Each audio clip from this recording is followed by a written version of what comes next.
εκπληκτικό και γλυκό βιβλίο. Μου πήρε πάρα πολύ χρόνο για να το διαβάσω. Τα αγάπησα πραγματικά από την καρδιά μου. Είναι ένα βιβλίο με μια πολύ όμορφη γλώσσα, ξεχασμένη θα έλεγα. Αρκετά δύσκολη για τους περισσότερους από εμάς.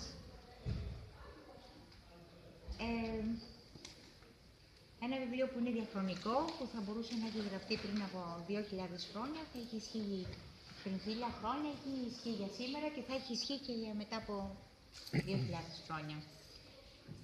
Θα έλεγα ότι μοιάζει πάρα πολύ μια σύντομη περίληψη στην αρχαία ελληνική τραγωδία, που είναι τόσο επίκαιρη και τη βλέπουμε ακόμη και σήμερα. Έτσι είναι και το βιβλίο του Σταμάτη Τσακαλιάκη. Δεν έχω να πω τίποτα άλλο. Έχω να πω ότι το αγάπησα πάρα πολύ, είναι μέσα στην καρδιά μου, με εκπροσωπεί και ίσως να εκπροσωπεί και κάποιους από εσάς. Το εύχομαι με όλη μου την καρδιά. Ο λόγος του Θωμάτου. Καλησπέρα σας. Ελπίζω να ακούγομαι. Κάποιοι εξημών με ύψιλον ήσασταν πρώην φοιτητές μου, ξέρετε ότι δεν έχω στεντόρια φωνή. Αν δεν με ακούτε ή ελάτε πιο κοντά ή θα αναγκαστώ να κάνω το ρουβά, που τα αποφεύγω. Λοιπόν, καταρχάς απευθύνω τις διάπειρες ευχαριστίες μου προς την ψυχή του φεστιβάλ, την κυρία Άννα Πάρκινς, για την οποία τρέφω ανυπόκριτο θαυμασμό και περίσσιο σέβας, αντιστρόφως ανάλογα προς τον λιγοστό χρόνο που τη γνωρίζω. Την ευγνωμονώ και για τον πρόλογό της, αλλά φυσικά και για την τιμητική πρόσκληση να συμμετάσχω στο πολύ όμορφο αυτό φεστιβάλ. Κατά δεύτερον, εξυπακούεται ότι ευχαριστώ από καρδιάς τους εκδότες μου, τον κύριο και την κυρία Κουτσιάτη, που ανήκουν σε μια δράκα ανθρώπων που εξακολουθούν να κρατούν τη σημαία της ποιότητας ψηλά και μάλιστα εν μέσω απείρων δυσκολιών. Τελευταίους αλλά όχι εσχάτους, ευχαριστώ εσάς, που με σχεδόν ηρωικό τρόπο θα έλεγα βρήκατε το δρόμο σας ως εδώ και δι Σάββατο βράδυ, αντί για ένα σύνηθες μπαρ, προτιμήσατε να με τιμήσετε με την παρουσία σας και επιτρέψτε μου να πω ότι το ότι βρίσκεστε εδώ περιποιεί τιμή πρωτίστως σε εσάς τους ίδιους. Και κατά δεύτερον σημείο. Αυτά ως εισαγωγή. Η μείζον προκείμενη ή αν θέλετε αυτό που με απασχολεί, το θεμελιώδες ερώτημα που ερευνώ, όπως θέλετε ονομάστε το, στο βιβλίο που σας παρουσιάζω σήμερα, είναι μήπως το ανθρώπινο είδος έχει ήδη εισχωρήσει σε μια πολιτισμική μαύρη τρύπα από την οποία δεν υπάρχει γλιτωμός. Πιθανόν να έχουμε φτάσει σε αυτό που ο Μπέκετ ονόμαζε τέλος του παιχνιδιού. Ενδεχομένως δηλαδή να έχουν ήδη εξαντληθεί όλοι οι δυνατοί συνδυασμοί κινήσεων πάνω στη σκακέρα, τη μεταφορική, και ο κοινός τόπος όλων αυτών των κινήσεων απεδείχθη, ερωτηματικό, ότι ήταν τι, η ενόρμηση θανάτου και η αενάως επαναλαμβανόμενη κύκλη αδιάκριτης καταστροφικής μανίας, πόθου για κυριαρχία, το αρχιμίδιστον του Αριστοτέλη, και η γνωστή λατινική παροιμία, το homo homini lupus. Έτσι, ο άνθρωπος τον άνθρωπο λύκους. Η εχθρότητα όλων εναντίον όλων. Από κεκτημένη ταχύτητα φυσικά, συνεχίζουμε να εφευρίσκουμε αδιαλείκτως καινούργιες ιονίχυρα φετικές τεχνοεπιστημονικές ή κοινωνικοπολιτικές θεωρίες, ωστόσο στην ουσία απλώς επιχειρούμε να αναβαπτίσουμε την εγωμανία, τις προκαταλήψεις, την ευτέλεια και τις ανεπαρκώς μετουσιωμένες ζωώδεις παρορμήσεις μας σε μοχλούς διευκόλυνσης για την επίτευξη υστερόβουλων στόχων. Ο σπουδαίος χαλκευτής αφορισμών, και όχι αφοριστής όπως διαβάζω συχνά να γράφεται, ή αφορισματογράφος ή οτιδήποτε άλλο. Ο σπουδαίος χαλκευτής αφορισμών, ονόματι Νικολάς Αμφόρ, είχε γράψει, και αυτό θα έλεγα ότι είναι ο πυρήνας του βιβλίου μου, ή το έκαυμα, το έναυσμα είχε γράψει ότι όποιος δεν έχει γίνει μισάνθρωπος έως τα 40 του, δεν αγάπησε ποτέ του το ανθρώπινο είδος. Είναι σημαντικό να το αποσαφηνίσω ευθύς εξ αρχής, για να μην νομίζετε ότι το βιβλίο καταγίνεται με τους εριστικούς, τους κακότροπους, τους τζαναμπέτιδες στην καθομιλουμένη ή οτιδήποτε άλλο. Όχι συμπτωματικός, μετά το Σανφόρ, όχι πως το μιμήθηκαν βέβαια κιόλας, αλλά το ίδιο όριο των 40 ετών αναφέρουν με σχεδόν πανομοιότυπη διατύπωση και ο Ντοστογεύσκι στην εξαιρετική νουβέλα του «Το Υπόγειο», ο αφηγητής στο Υπόγειο, αλλά και ο Σοπενάουερ. Ο μεν αφηγητής στο Υπόγειο λέει ότι ποιος μπορεί να ζήσει μετά τα 40, μόνον οι αχροί και οι λύθοι. Σχεδόν ότι λέει και ο Σανφόρ με άλλη διατύπωση.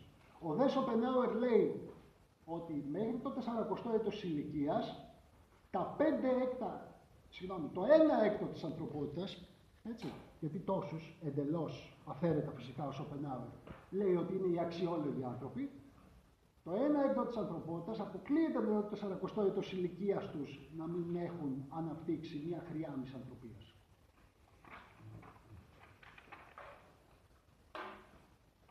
Ξεκαθάρισα λοιπόν ότι δεν αναφέρομαι στους κακότροπους, εριστικούς ή τους τζαναμπέτιδες. Σε ποιους μισανθρώπους λοιπόν αναφέρομαι? Αναφέρομαι στους καλοπροαίρετους, ευγενείς και σκεπτόμενους ανθρώπους που εξωθούνται από τους προαναφερθέντες στον απομονωτισμό και τη μισανθρωπία, είτε στα 40, είτε λίγο νωρίτερα, είτε λίγο αργότερα. Νομίζω πως όλοι λίγο πολύ γνωρίζετε ότι το πρώτο βήμα για την επίλυση ενός προβλήματος είναι να αναγνωρίσουμε την ύπαρξή του. Προκειμένου να το επιλύσουμε πρέπει πρώτα να παραδεχτούμε ότι υφίσταται ως πρόβλημα. Αυτό ισχύει για τον αλκοολισμό, ισχύει για τον εθισμό στον τζόγο, ισχύει για τη βουλημία, έτσι, ισχύει για τη διαχείριση θυμού. Πρώτα αναγνωρίζουμε ότι υπάρχει πρόβλημα και μετά ψάχνουμε να βρούμε πιθανές λύσεις. Ελάτε όμως που ουδέποτε διανοηθήκαμε ως ανθρώπινο είδος την πιθανότητα, το μέγιστο όλων των προβλημάτων, να είμαστε εμείς οι ίδιοι, το ανθρώπινο είδος. Εμείς οι ίδιοι ποιοι? Αυτοί που γράφει ο σκοτεινός φιλόσοφος Ηράκλειτος σε μια επιστολή του προς τον Πέρση βασιλιά, έτσι, το Δαρείο, μωροφιλόδοξοι, ασύνετοι και εξουσιομανείς. Κάποιοι εξημών, πάλι με ύψιλον, γνωρίζετε ότι 126 όλα και όλα αποσπάσματα, έτσι έχουν διασωθεί από τον Ηράκλειτο. Παρ' όλα αυτά ο Διογέννης ο Λαέρθιος αναφέρει ότι υπήρξε μια ανταλλαγή επιστολών, τον καλούσε ο Δαρείος και ο Ηράκλειτος του λέει: δεν θέλω να έχω καμία σχέση, όχι με εσάς συγκεκριμένα, όχι με τους Εφέσιους, έτσι που είχε πρόβλημα με αυτούς. Όλοι οι άνθρωποι δεν είναι τίποτα άλλο εκτός από μωροφιλόδοξοι, εξουσιομανείς και ανόητοι. Ο άνθρωπος δικαίως ως ένα βαθμό υπερηφανεύεται ότι αποτελεί το μόνο ζωικό είδος που διαθέτει αυτοσυνειδησία, σημαντικό, και τη δυνατότητα του κριτικού στοχασμού ή αναστοχασμού, όπως το λένε οι φιλόσοφοι. Η αυτοσυνειδησία και ο κριτικός στοχασμός σε τι βοηθούν τον άνθρωπο? Σε 4 πράγματα. Πρώτον, αναγνωρίζει τον εαυτό του ως ξεχωριστό όνομο. Κανένα άλλο είδος δεν το κάνει. Δεύτερον, σκέπτεται ως προς και τις 3 διαστάσεις του χρόνου. Παρελθόν, παρόν, μέλλον. Κανένα άλλο ζώο δεν το κάνει. Τρίτον, έχει επίγνωση της θνητότητάς του. Κανένα άλλο ζωικό είδος δεν έχει επίγνωση της θνητότητάς του. Και τέταρτον, μπορεί να διδάσκεται από τις προηγούμενες εμπειρίες του, ώστε να διορθώνει τις τυχόν στρεβλές αντιλήψεις και αποφάσεις του. Για τα 3 πρώτα ουδόλως θα διαφωνήσω. Για το 4ο, κρατώ τη φυλάξη και θα τις ακούσετε στη συνέχεια. Διδάσκεται όντως από τις προηγούμενες εμπειρίες του ώστε να διορθώνει τυχόν στρεβλές αντιλήψεις και αποφάσεις? Ιδίως από τον διαφωτισμό και ύστερα επεκράτησε η υπεραισιόδοξη κατά εμέ άποψη ότι ο άνθρωπος είναι εκφύσεως, εισαγωγικούλια, ως ήθιστε, είναι εκφύσεως ένα ορθολογικό και ευγενές όν, με τις ικανότητες της αυτοκριτικής και της αρμονικής συνύπαρξης παύλα συνεργασίας. Ωστόσο, στο βιβλίο αυτό προτείνω την εξής υπόθεση εργασίας. Ο δυτικός τουλάχιστον πολιτισμός, γι' αυτόν μπορώ να μιλήσω περισσότερο, τουλάχιστον ο δυτικός πολιτισμός των τελευταίων αιώνων είναι ένας πολιτισμός της υποκρισίας ή έστω των μισών αληθιών, ένας πολιτισμός της φενάκης και της φρένα πάτης, για να μπω λίγο στα επιστημονικά χωράφια της κυρίας Πάρκανς. Άλλος υπήν, με άλλα λόγια.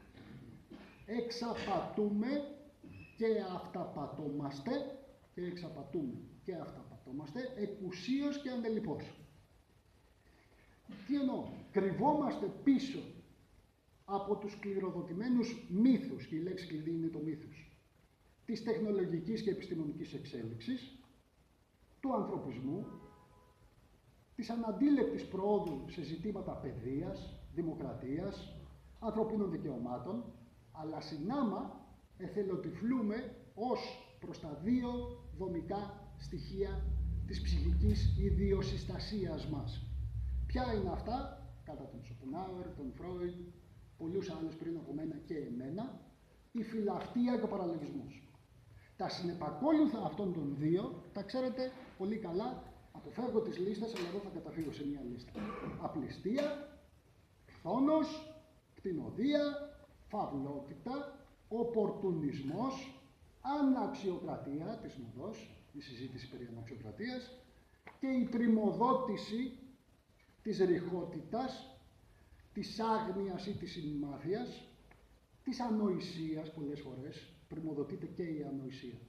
Και παρεμπιπτόντως, αν και δεν έχουμε όσο χρόνο ήλπιζα, δεν μπορώ να μην αναφέρω, έξω από το κείμενο, εκτός κειμένου.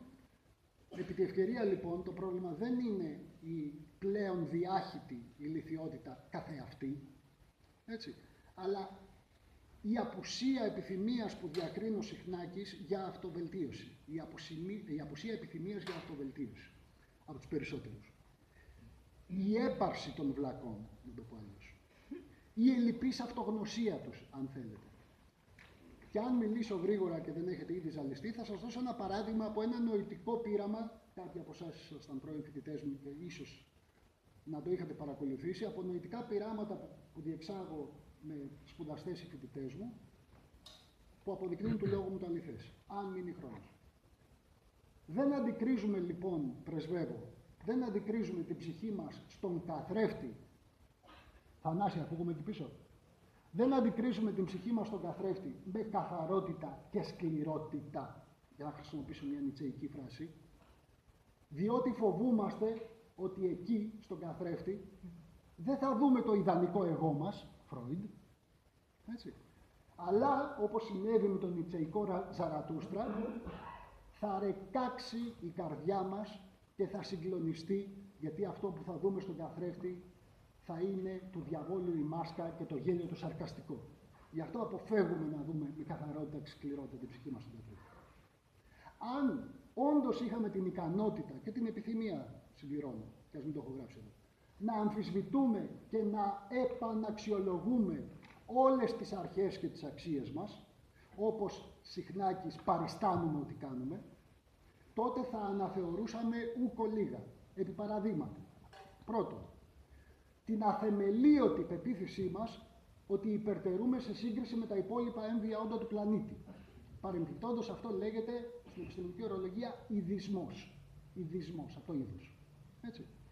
Δεύτερον, τον τρόπο που κακομεταχειριζόμαστε, και είναι πολύ επίοικης ο όρος, το φυσικό μας ενδιέτημα, το περιβάλλον μας. Τρίτον, την ιδιοτέλεια η οποία διακρίνει τις περισσότερες από τις ενέργειές μας. Και τέταρτον, την αλαζονία μας ως προς την υποτιθέμενη σπουδαιότητά μας, σπουδαιότητα της θέσης μας μέσα στο σύμπαν. Παρένθεση κοσμολογική. Η ανάδυση, η εμφάνιση και η επικράτηση του ανθρωπίνου είδους πάνω στη γη είναι το τυχαίο, η λέξη κλειδί που είναι ο κύριος Σπύρου είναι το τυχαίο αποτέλεσμα αφενός ευμενών, όπως λένε οι φυσικοί, εγώ είμαι ερασιτέχνης φυσικός, ευμενών λεπτών ρυθμίσεων των φυσικών νόμων στον μεγάκοσμο, στο σύμπαν, ζώνη της Χρυσομαλούσας αν έχετε ακουστά, το ότι είμαστε στην κατάλληλη απόσταση από τον ήλιο, έτσι, η γη. Αν ήμασταν πιο κοντά, θα είχαμε καεί. Αν ήμασταν πιο μακριά, θα ήμασταν πάγος. Δεν θα μπορούσε να αναπτυχθεί η ζωή. Και αφετέρου, πάλι ενδεχομενικών, τυχαίων, αλεατορικών, χημικών γεγονότων στο μικρόκοσμο. Το κατεφημισμόν σοφό υποείδος μας, Homo sapiens sapiens, εμείς εδώ που παριστάμεθα σε αυτή την ωραία εκδήλωση. Δεν ξέρω αν το έχετε ψάξει ή αν σας έχει κάνει εντύπωση το γεγονός ότι υπάρχουμε πάνω σε αυτήν την αχνή μπλε κουκίδα. Θυμάται κανείς ποιος εφήβρε τον όρο? Ο Καρλ Σέιγκαν, ένας σπουδαίος κοσμολόγος, που ελάχιστοι ασχολούνται να μάθουν ποιος είναι αυτός, ξέρουν τον Justin Bieber, δεν πειράζει. Ο Καρλ Σέιγκαν λοιπόν το 1990 έβαλε τα βίσματά του στη NASA και ζήτησε ο Voyager, που τότε είχε περάσει τον χρόνο, να γυρίσει το φακό και να πάρει μια τελευταία φωτογραφία της Γης πριν συνεχίσει το ταξίδι του. Ακόμα ταξιδεύει ο Voyager 1. Και αυτό που είδε και έστειλε πίσω στη Γη ήταν μια πελιδνή, έτσι, οχρή μπλε κοιλίδα. Αυτό είμαστε.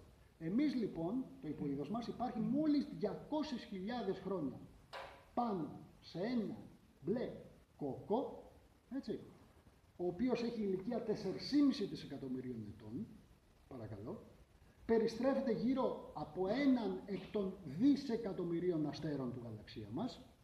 Εσχάτως ανακαλύφθηκε ότι υπάρχουν 3 εκατομμύρια γαλαξίες και όχι δισεκατομμύρια όπως πιστεύαμε μέχρι τώρα, ενώ πολλοί φυσικοί διατείνονται ότι υπάρχουν μέχρι και πολλαπλά σύμπαντα. Καταλαβαίνετε λοιπόν την ασημαντότητά μας.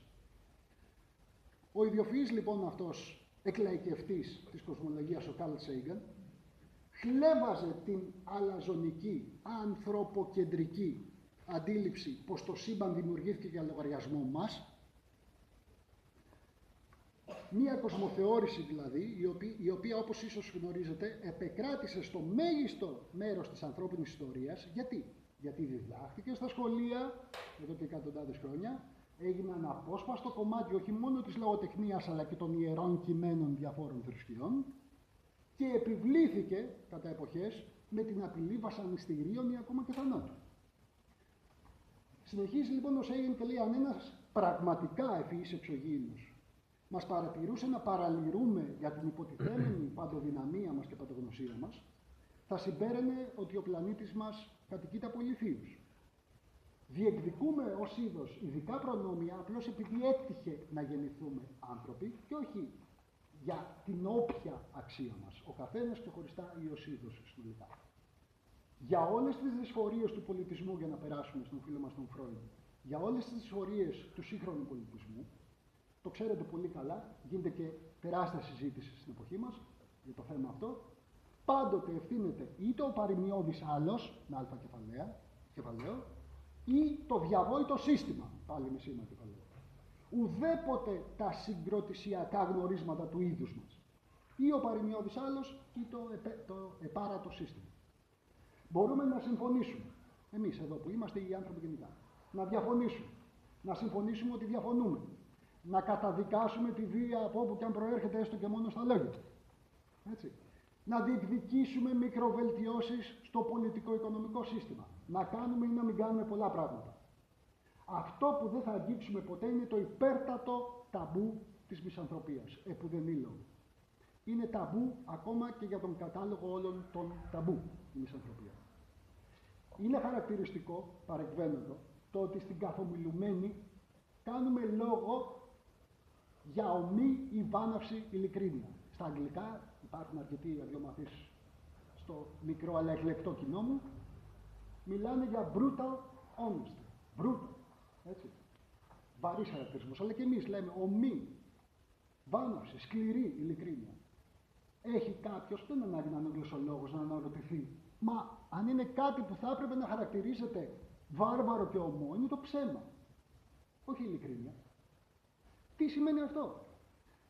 Από αυτό θα έλεγα εγώ ότι συνάγεται πως η διαδικασία αυτογνωσίας μας επιδέχεται μόνο ένα εξυπηρετικό, βολικό ποσοστό ειλικρίνειας και τίποτα περισσότερο. Οι οποιεσδήποτε αχρείες ή παρανοϊκές ανθρώπινες επιλογές ή συνήθειες που γίνονται ή την χάνει να γίνονται σιωπηρώς αποδεκτές στα κοινώς υποκονομικά που γίνονται σιωπηρές αποδεκτές από την πλειονότητα των ανθρώπων, είναι υπεράνω κριτικής.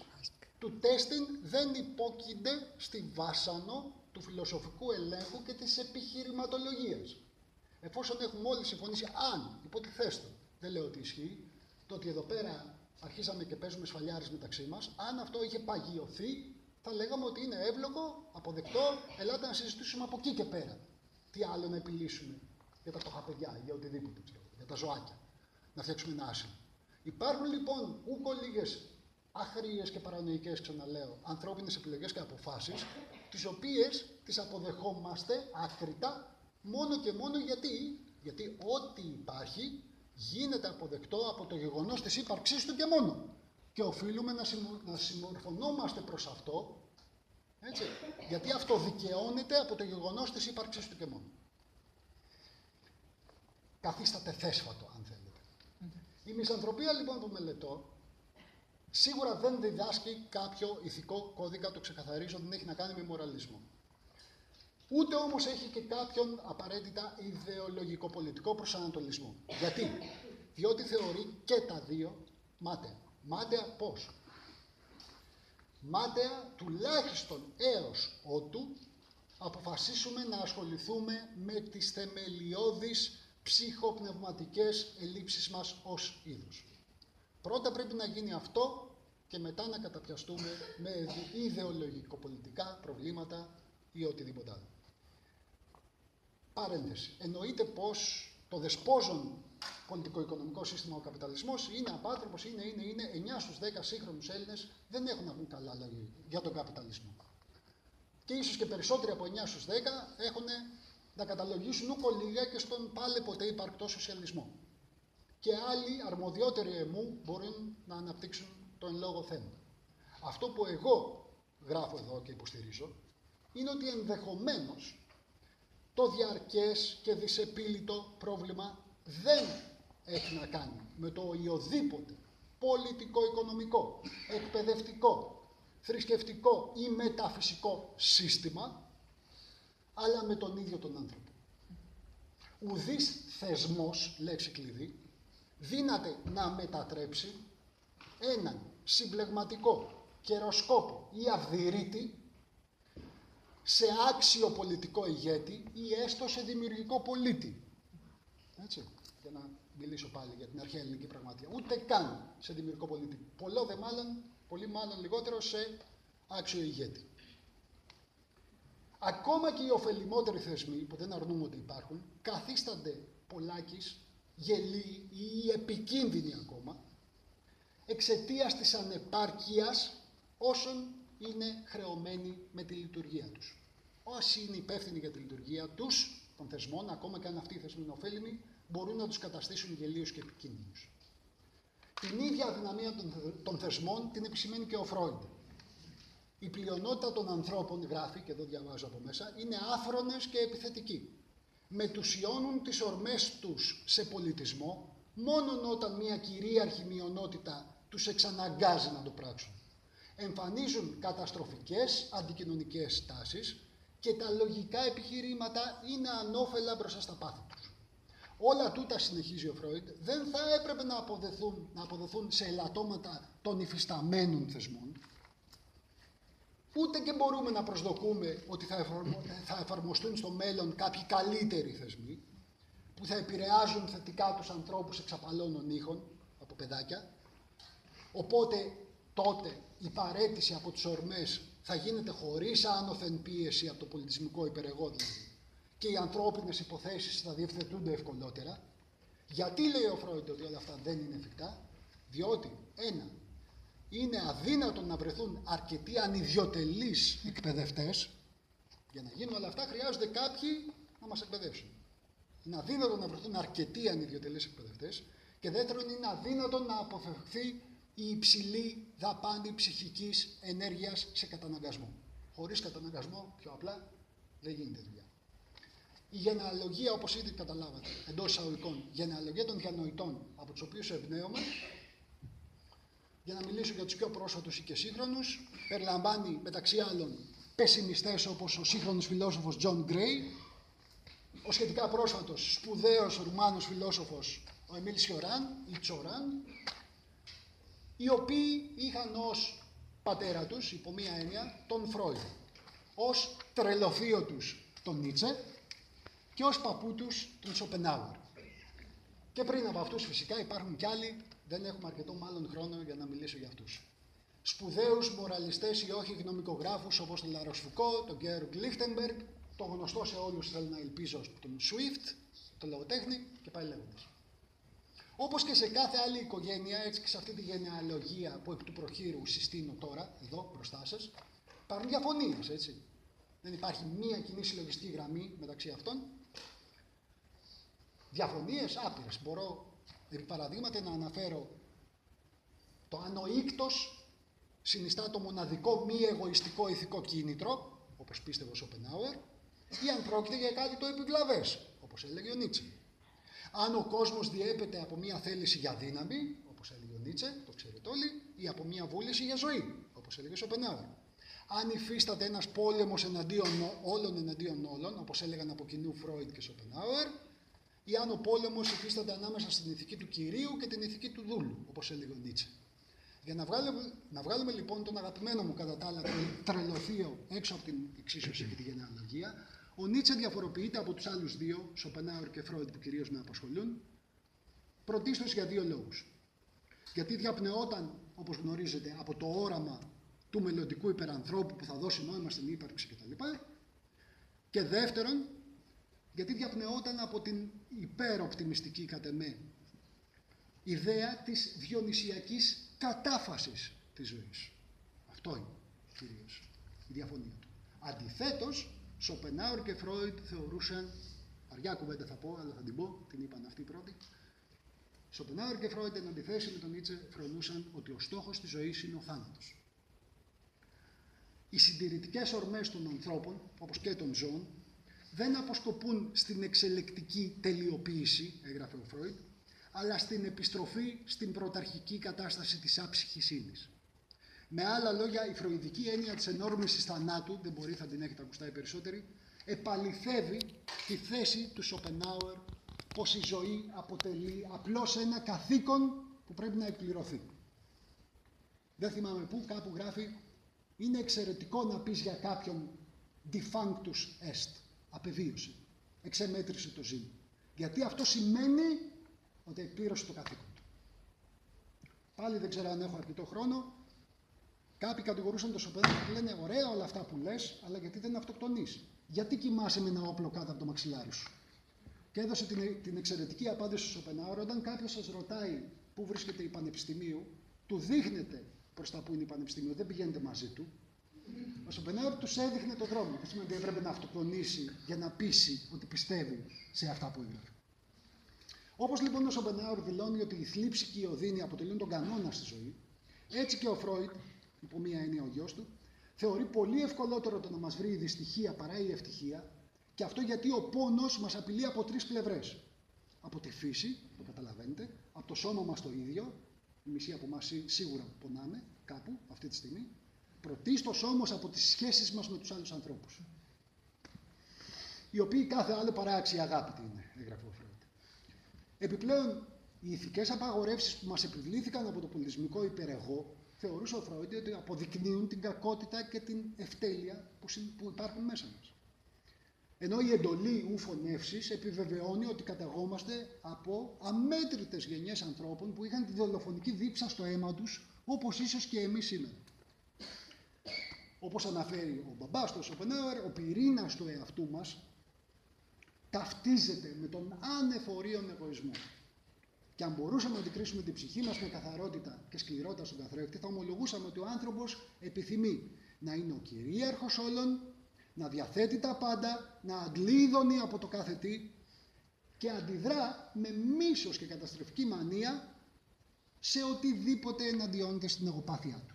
Ό,τι του χαλάει τη μανέστρα. Μάλιστα ο Σοπενάουερ, κάπου πάλι δεν θυμάμαι, αναφέρει ότι μερικοί άνθρωποι θα έφταναν μέχρι του σημείου να σκοτώσουν τον συνάνθρωπό τους μόνο και μόνο για να αλείψουν τις μπότες του με το λίπος τους. Κάποιος θα μπορούσε να σκοτώσει τους ανθρώπους του για να αλείψει τις μπότες του με το λίπος τους.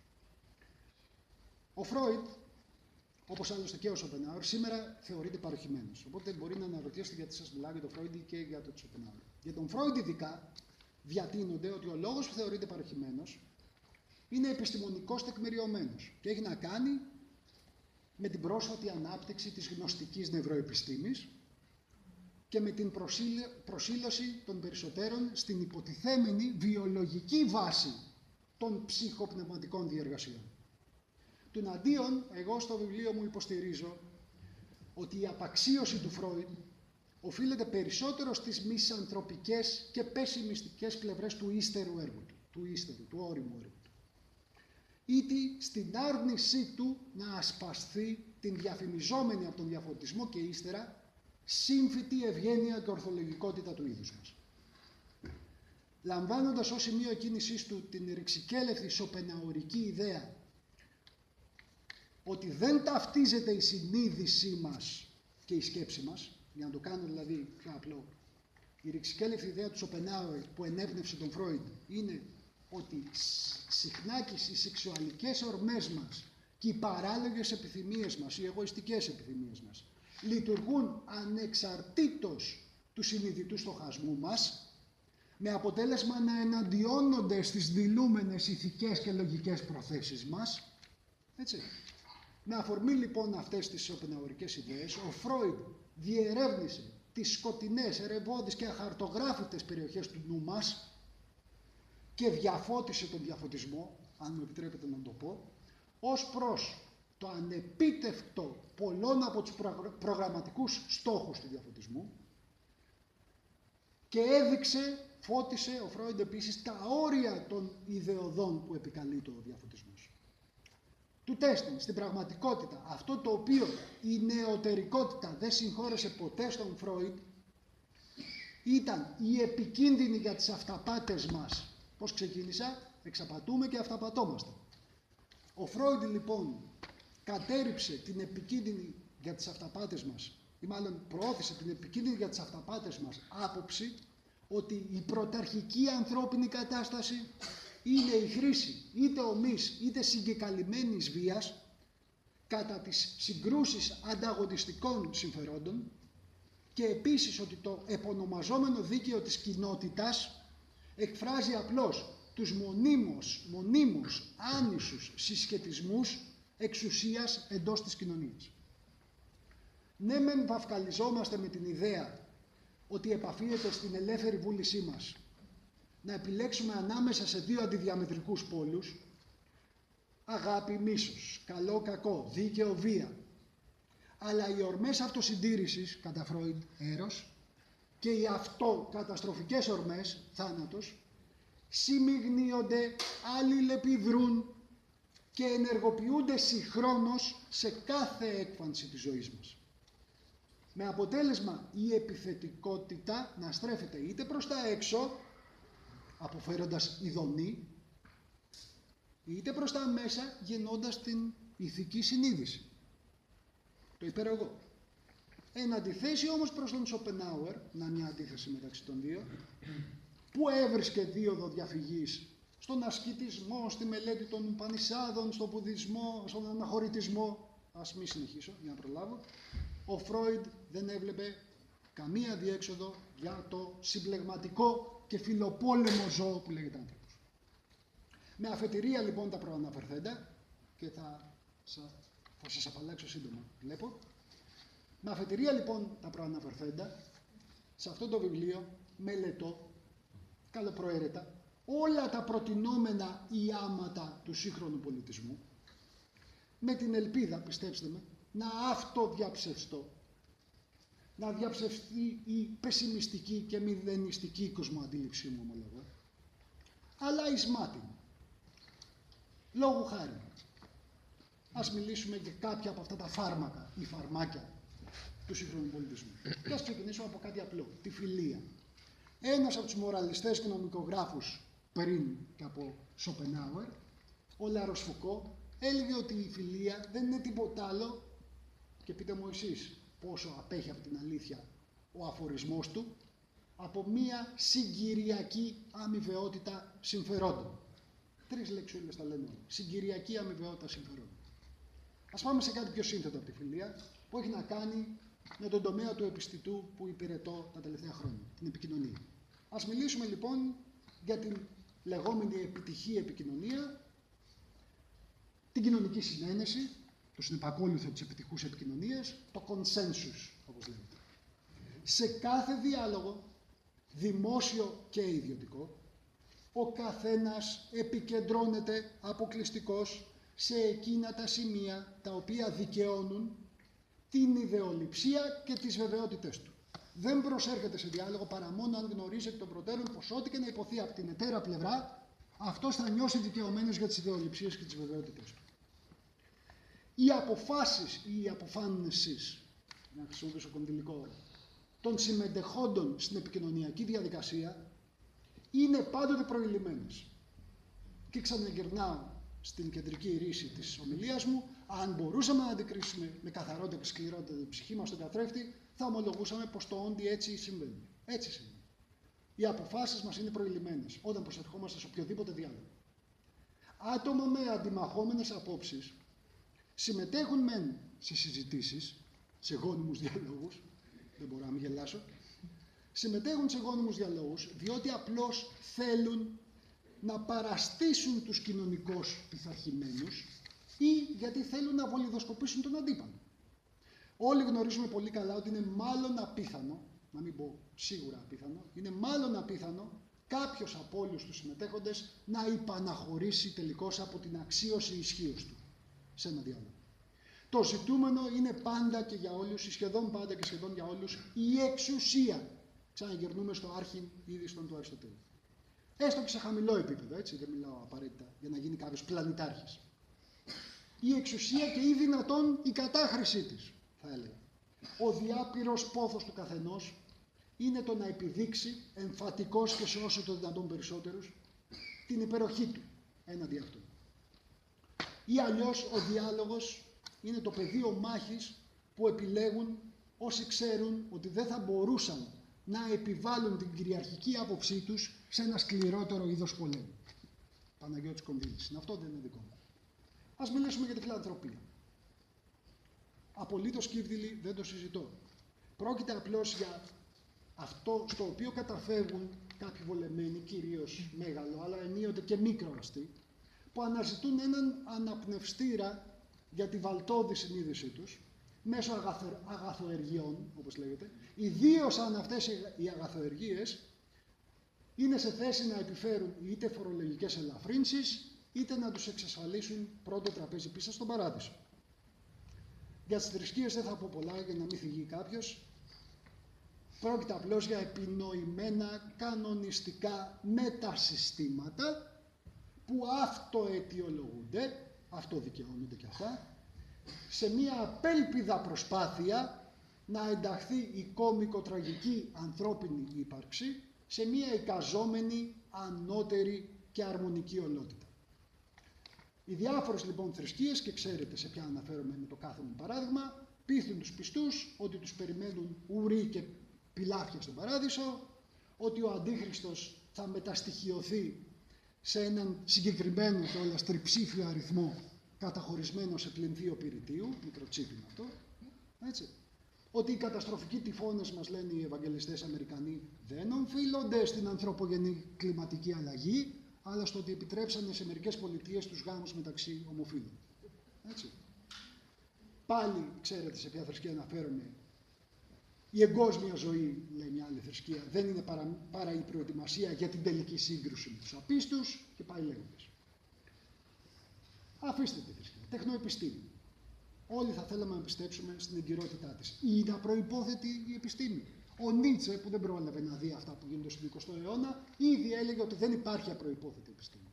Για άλλους λόγους το έλεγε αυτός τότε, που να είχε δει αυτά που συμβαίνουν σήμερα. Ο επιστημονικός λόγος αποτελεί απλώς έναν από τους πολλούς θεσμικούς μηχανισμούς παραγωγής αλήθειας εντός ενός δεδαλώδους πλέγματος εξουσιών. Τίποτα περισσότερο, τίποτα λιγότερο. Τα αδιαφυσβήτητα τεχνοεπιστημονικά επιτεύγματα σε καμία περίπτωση δεν συνεπάγονται τη λύτρωση από την ανθρώπινη κτηνοδία. απέναντίας, και το ξέρετε πολύ καλά, ας μην αναφερθώ σε παραδείγματα, πολλές φορές τη διευκολύνουν την ανθρώπινη κτηνοδία, τα τεχνοεπιστημονικά επιτεύγματα. Είναι ανώφελο να προσδοκούμε οι μέσοι πολίτες ότι η τεχνοεπιστήμη, η οποία δεσμεύεται από τα εξής 4, από την ανθρώπινη αλαζονία και ιδιοτέλεια, από την πολιτική, εξυπακούεται, από τις ιδιωτικές επενδύσεις και από τις σχέσεις της επιστήμης, τις αναπόδραστες σχέσεις της τεχνοεπιστήμης με τα διάφορα θρησκευτικά δόγματα που επικρατούν ανά τον κόσμο. Είναι ανώφελο λοιπόν να περιμένουμε από μια τέτοια τεχνοεπιστήμη να πληροφορήσει τον μέσο πολίτη κάποτε, με ειλικρίνεια, για το τι συμβαίνει πραγματικά με άπειρα πλήστα όσα θέματα μας απασχολούν ή θα έπρεπε να μας απασχολούν. Το fracking, αν το έχετε ακουστά, την υδραυλική ρογμάτωση, την έρευνα των εμβρυακών βλαστοκυτάρων, τις εκπομπές διοξιδίου του άνθρακα, τη μόλυνση του υδροφόρου ορίζοντα, έτσι, από το fracking και τους πιθανούς σεισμούς που προκαλούνται, λένε μερικοί, από αυτό. Τις δοκιμές καινούριων υπερόπλων από τις υπερδυνάμεις, την τοξικότητα των ωκεανών, την χειραφέτηση του καιρού και την κλιματική αλλαγή.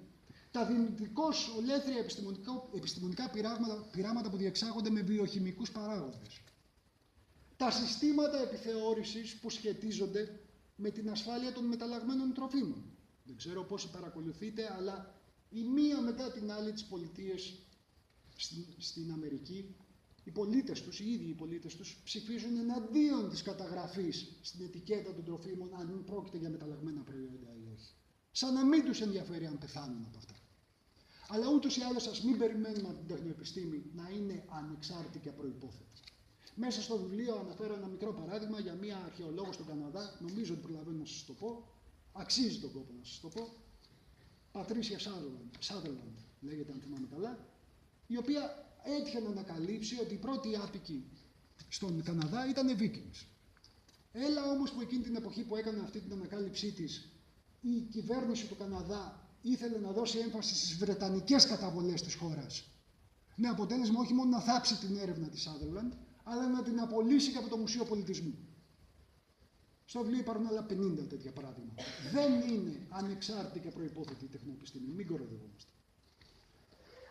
Για το σοβινισμό δεν χρειάζεται να πω πολλά, στερείται κάθε λογικής βαρύτητας. Μπορεί να νιώθεις τυχερός αν γεννήθηκες Άγγλος και όχι στο Τσάντ, αν την έχετε ακουστά τη χώρα, έτσι, που την επέλεξα σκοπίμως, γιατί πρόκειται για μια χώρα με το μικρότερο παγκοσμίως προσδόκιμο μέσου όρου ζωής και με ένα από τα χαμηλότερα κατακεφαλήν εισοδήματα. Μπορεί να νιώθεις τυχερός λοιπόν που γεννήθηκες Άγγλος, Αμερικανός και όχι από το Τσάντ, στο Τσάντ. Υπερήφανος όμως γιατί? Δεν οφείλονται σε σένα τα τυχόν σπουδαία επιτεύγματα ανθρώπων που απλώς συνέπεσε να ζούσαν στον ίδιο τόπο που συμβαίνει να ζεις εσύ σήμερα πριν εκατοντάδες χιλιάδες χρόνια. Γιατί να νιώθεις υπερήφανος? Τυχερός, δεν καταλαβαίνω. Η νεότητα. Στους νέους ανθρώπους, για να μην πω πολλά, έχω και αρκετούς νέους σήμερα στο κοινό, αποδίδεται ιδιαίτερη αξία, λέω, και δεν το λέω μόνο εγώ, διότι αυτοί συνιστούν μακροχρόνιους καταναλωτές. Αυτό είναι κυρίως που μας νοιάζει, η κατανάλωση.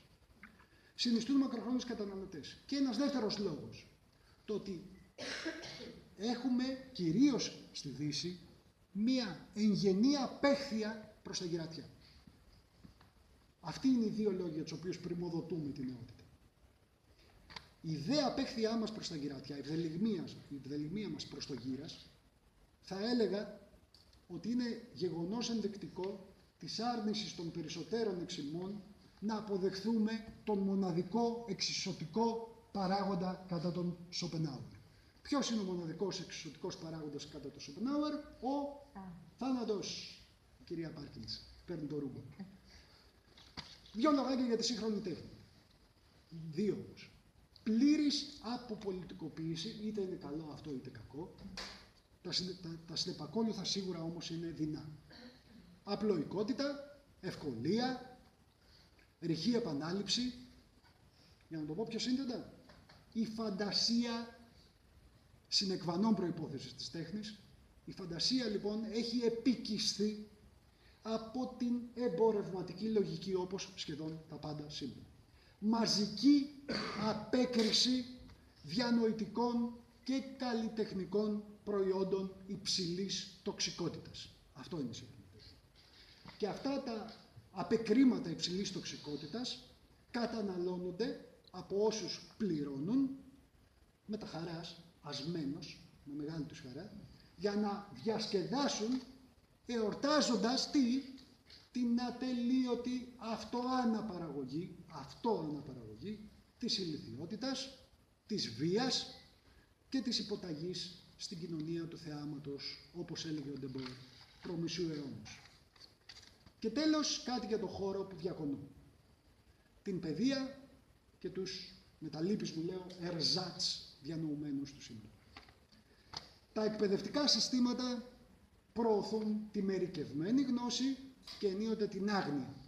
Ο σπουδαίος Νόαμ Τσόμσκι έλεγε ότι οι εγκύκλιες σπουδές είναι ένα σύστημα επιβαλλόμενης άγνοιας. Η εκπαίδευση λοιπόν προωθεί τι? Την εξειδικευμένη κατάρτιση, ειδικά στην εποχή μας, που πρέπει να έχουμε μια εξειδικευμένη κατάρτιση για να φάμε λίγο ψωμί, και τον κομφορμισμό φυσικά. Αντί να προωθούν τι, θα έλεγα, όλοι θα συμφωνούσαμε, έτυχε να μεταφράζει ο Εσχάτος ένα κείμενο του Ράσελ γραμμένο πριν 100 χρόνια. Πριν 100 χρόνια τα έγραφε και σήμερα το ίδιο, θα θέλαμε όλοι να υποστηρίξουμε ισμάτων, φεύγει. Την καθολική καλλιέργεια, την αισθητική και πνευματική καλλιέργεια θα έπρεπε να προωθούν τα εκπαιδευτικά συστήματα και όχι την εξειδίκευση, όχι τον κομφορμισμό, την ελεύθερη σκέψη και όχι την μερίκευση της γνώσης.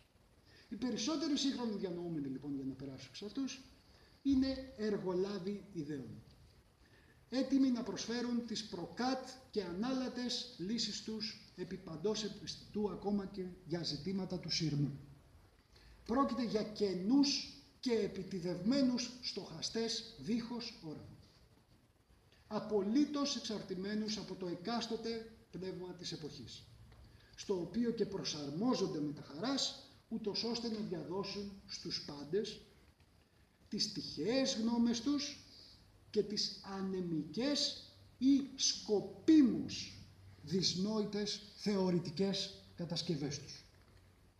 Οι επικρατούσες τάσεις, για όσους δεν το γνωρίζουν, κάποιοι εδώ το γνωρίζουν πολύ καλά, οι επικρατούσες τάσεις δυστυχώς και στην ακαδημαϊκή κοινότητα, λέξη κλειδί είναι το και, είναι η αδικαιολόγητη καυχησιολογία, ο φθόνος, η αμοιβαία υπονόμευση, ο κανιβαλισμός και η ανερμάτιστη συμπεριφορά. Οι εντός εισαγωγικών και πάλι διάσημοι εκπρόσωποι των τεχνών και των γραμμάτων ενδιαφέρονται αποκλειστικώς ή πρωτίστως, όπως θέλετε πείτε το, για τη διαιώνιση μιας κατάστασης, και το έχετε βιώσει, το έχετε ακούσει, το έχετε δει όλοι σας, για τη διαιώνιση μιας κατάστασης που τους επιτρέπει είτε να προαλήφονται για κυβερνητικές θέσεις, είτε να παριστάνουν τα pop είδωλα. Ενώ όσοι έρχονται από πίσω, υποταπεί και χαμερπείς και υποκριτές διονυσοκόλακες, ωραία λέξη, την είχε χρησιμοποιήσει ο Επίκουρος και ο Αριστοτέλης, έτσι, για τους πλατωνιστές. Υποταπεί και υποκριτές λοιπόν αυλικοί τους, οι διονυσοκόλακες, το μόνο που επιθυμούν είναι να γίνουν χαλίφιδες στη θέση του χαλίφη. Τίποτα. Όχι να αλλάξει η κατεστημένη τάξη πράγματα.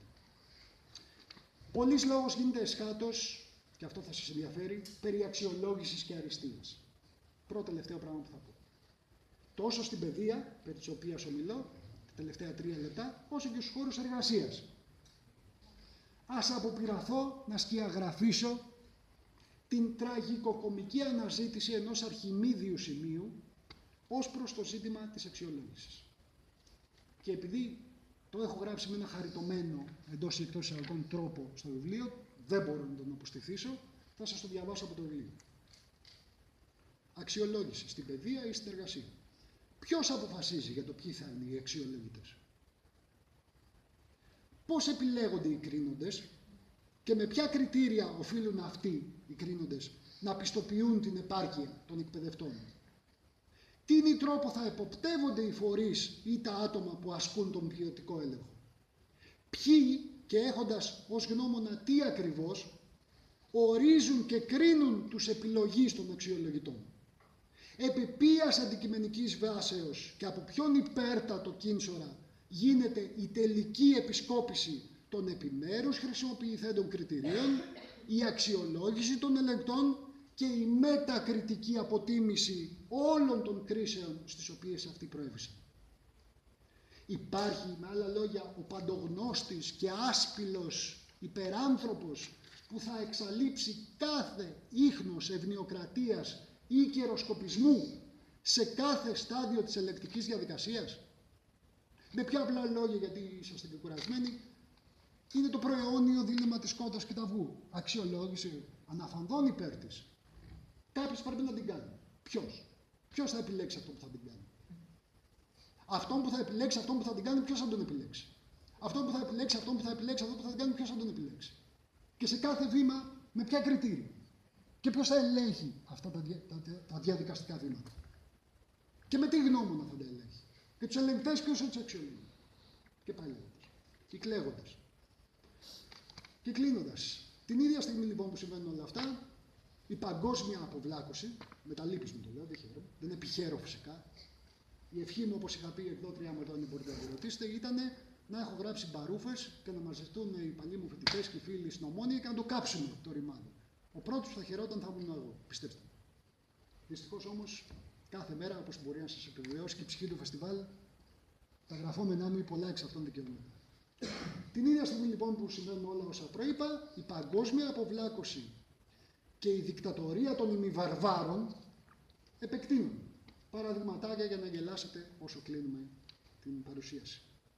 Στις Ηνωμένες Πολιτείες Αμερικής, 1 στους 4, μιλάμε για 10 Ελλάδες, 1 στους 4 λέτε, εντάξει, 1 στους 4, άρα 3 στους 4.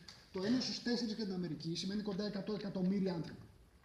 Σχεδόν 100 εκατομμύρια άνθρωποι λοιπόν στις Ηνωμένες Πολιτείες, έτσι, όχι στο Ουσμπεκιστάν, πιστεύουν ότι ο ήλιος περιστρέφεται γύρω από τη γη.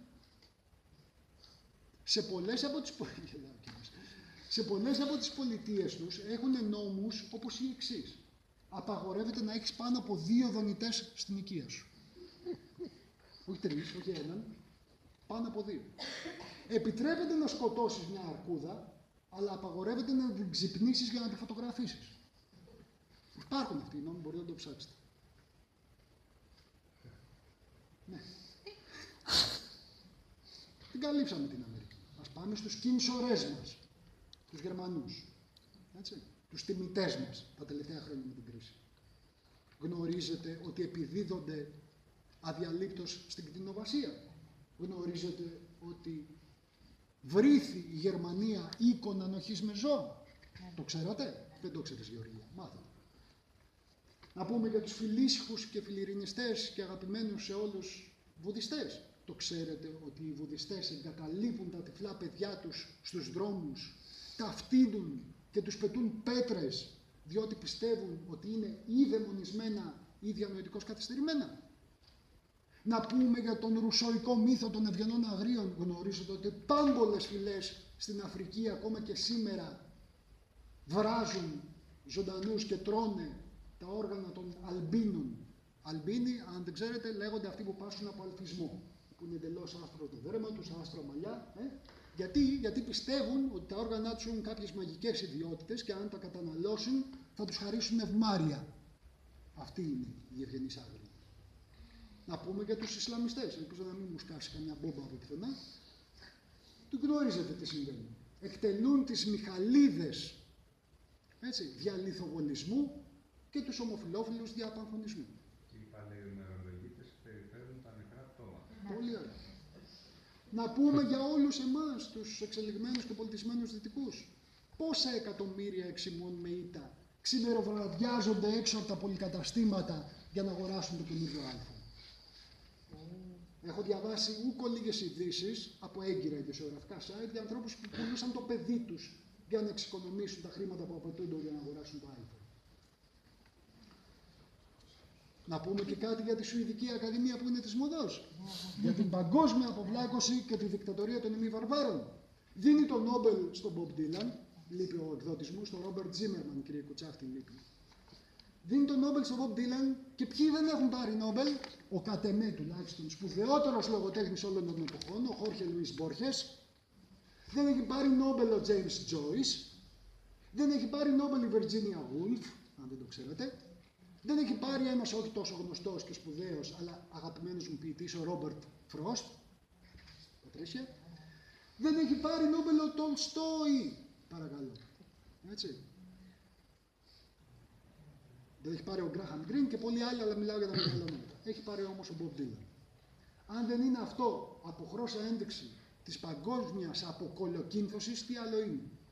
Είναι ένας αποστεωμένος και απολιθωμένος θεσμός που δαμώς με ενδιαφέρει εδώ που τα λέμε το Νόμπελ, αλλά μ' αρέσει πολλές φορές να επικεντρώνουμε στις λεπτομέρειες και να κάνουμε zoom out στις αναπόδραστες συνέπειες για την ευρεία εικόνα του πολιτισμού μας.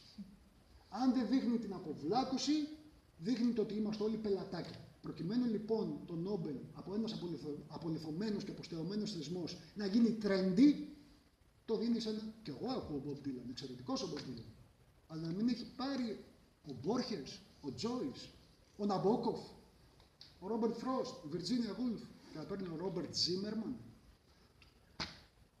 Για όποιους καταλαβαίνουν τι λέω. Ή ο Τολστόι, να μην έχει πάρει. Εν κατακλείδη, και δεν σας κουράζω. Εσύ καταλαβαίνεις. Ο ίδιος ο Ομπάμα δήλωσε αδυνατό να καταλάβω γιατί μου το δώσανε. Να πω προς τιμήν του, ας το πω. Προς τιμήν του λοιπόν λέει, εγώ δεν καταλαβαίνω γιατί μου το δώσανε τον Νόμπελ. Εν κατακλείδη, αυτό εδώ πέρα είναι ένα βιβλίο το οποίο απευθύνεται σε όλους εκείνους, ελπίζω να είναι πολλοί, που ο νους τους αποφεύγει τα τέλματα και η ψυχή τους δεν φοβάται τους καθρέφτες. Αν δεν είχα τον κρυφό οπτιμισμό, και εγώ στα 80's μεγάλωσα, και στα 80's όλοι ήμασταν λίγο πολύ οπτιμιστές, για γνωστούς λόγους και μη εξαιρετές, ας μην το συζητούμε τώρα. Αν δεν είχα τον κρύφο οπτιμισμό, ότι τα πράγματα θα μπορούσαν ενδεχομένως να είναι αλλιώς, δεν θα το έγραφα καν. Σωτηρία της ψυχής ονομάζεται, κυκλοφορείται το πολύ όμορφο φεστιβάλ που μας φιλοξενεί. Κλείνω λοιπόν με αυτό. Ίσως η σωτηρία του είδους μας, συνολικώς, να περνά πρωτίστως μέσα από την κάθαρση της ψυχής μας, από την πλήρη και ειλικρινή επαναξιολόγηση των αρχών και των αξιών μας και από το να καταφέρουμε να επιστρέψουμε στα στοιχειώδη της συνύπαρξής μας. Σας ευχαριστώ πολύ που με τιμήσατε.